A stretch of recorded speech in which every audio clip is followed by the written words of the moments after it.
ये प्रश्न हर competitive exam के लिए बहुत ही इंपॉर्टेंट है। क्या आप इसे 10 सेकेंड में सोल्व कर पाएंगे? 5 सेकेंड में सोल्व कर पाएंगे? चलिए, बहुत ईजी है सोल्व करना।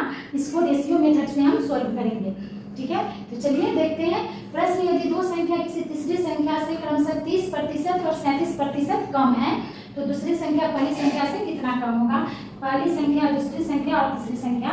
मान लेते हैं तीसरी संख्या है 100। XYZ मानकर नहीं बनाएंगे, नहीं तो लेंदी हो जाएगा। तीसरी संख्या 100 मान लिए और क्रमशः बोल रहा है कि पहली संख्या और दूसरी संख्या 30 और 37 कम है, तो पहली संख्या 70 हो जाएगा, 100 से 30 कम, और 100 से 37 कम 63 हो जाएगा दूसरी संख्या।